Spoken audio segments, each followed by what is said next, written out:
गोपाल भांड अपने चतुरतापूर्ण बातचीत और समाज के अनुसार खुद को ढाल लेने की अपनी विशिष्ट क्षमता के कारण महाराज कृष्णचंद का चहेता बन गया था। महाराज भी उसकी हाजिर जवाबी और बुद्धि कौशल से बहुत प्रभावित थे। उनका मन उसके साथ लगता था।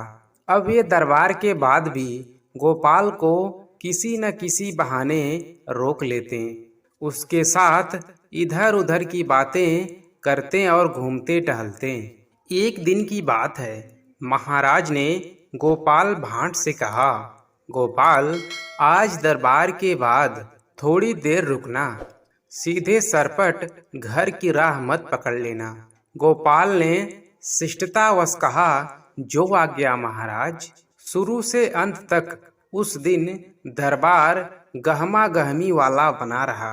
जब दरबार समाप्त हुआ तब कर्मचारीगण अपना अपना खाता बही समेटने लगे। तब महाराज अपने आसन से उठे और गोपाल को अपने साथ लेकर बगीचे की तरफ चले गए। देर तक महाराज बगीचे में टहलते रहे और गोपाल से बातें करते रहे। बगीचे में टहलते टहलते वे दोनों उस भाग में आ गए जहां फलदार वृक्ष लगे थे। गोपाल को पके कटहल की सुगंध मिलने लगी।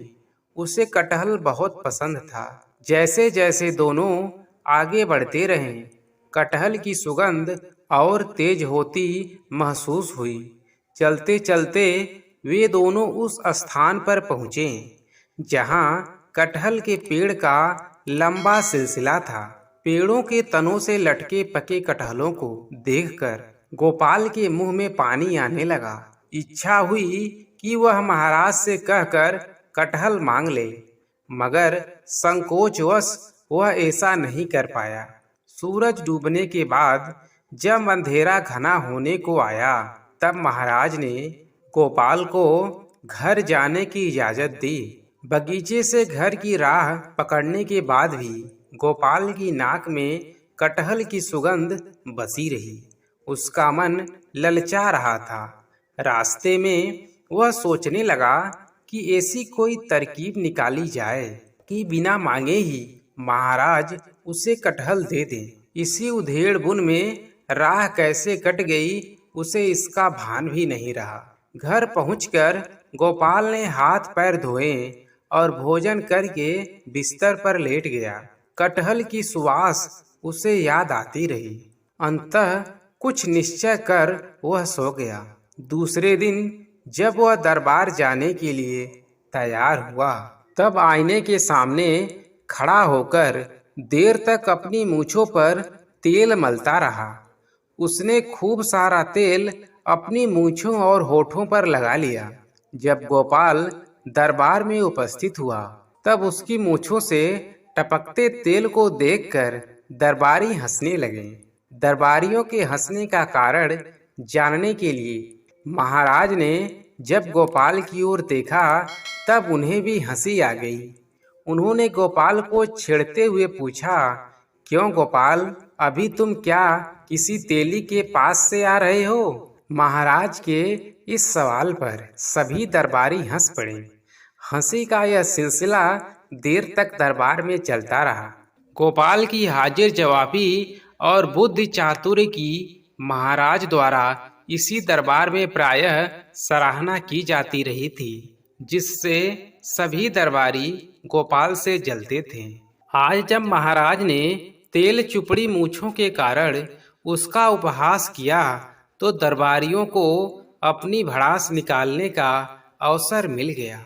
हंसी के बहाने वे दरबार में गोपाल का उपहास ही तो कर रहे थे। गोपाल इस स्थिति की कल्पना करके ही आया था, इसीलिए दरबारियों की हंसी से वह उत्तेजित नहीं हुआ और न महाराज के सवाल से ही उसे कोई परेशानी हुई। उसने मुस्कुराते हुए महाराज से कहा, महाराज, मैं किसी तेली के पास क्यों जाऊंगा? तो फिर तुम्हारी मूंछों से तेल क्यों टपक रहा है? महाराज ने पूछा। महाराज, यह तो सतर्कता के लिए लगा लिया है। गोपाल ने उत्तर दिया। कैसी सतर्कता? महाराज ने पूछा। महाराज, गोपाल ने मुस्कुराते हुए कहा, कटहल का लाशा बहुत गाढ़ा होता है। चमड़ी पर लग जाए तो छूटना मुश्किल, मूछों में लग जाए तो मूछ मुड़वाए बिना कोई उपाय नहीं है। उस लाशा से छुटकारा पाने का, और महाराज, मैं अपनी मूछों से बहुत प्यार करता हूँ, इसीलिए उसकी सुरक्षा के लिए मैं मूछों में पर्याप्त मात्रा में तेल लगाकर आया हूँ। महाराज उसके उत्तर से चकरा गए। अरे, यह दरबार है, यहाँ तुम्हें कटहल के लाशे से बचाव की क्या जरूरत? महाराज ने पूछा। गोपाल थोड़ी देर तक महाराज को देखता हुआ मुस्कुराता रहा, फिर बोला, महाराज, कल बगीचे में मैंने कटहल के पेड़ों पर पककर तैयार हुए सैकड़ों कटहल लटकते देखे। मुझे लगा कि यदि महाराज आज्ञा देंगे तो निश्चित रूप से मुझे कटहल खाना पड़ेगा। इसीलिए महाराज को फिर हंसी आ गई, लेकिन इस बार कोई दरबारी हंस नहीं पाया। सबने समझ लिया कि गोपाल ने अपने लिए कटहल की जुगत भिड़ा ली है। महाराज ने हंसते हुए माली को बुलवाया तथा आज्ञा दी कि अभी 5-7 तैयार कटहल तोड़कर गोपाल के घर भिजवा दिए जाएं। गोपाल मन ही मन मुस्कुराता हुआ अपनी मूंछों के तेल को पोंछने लगा।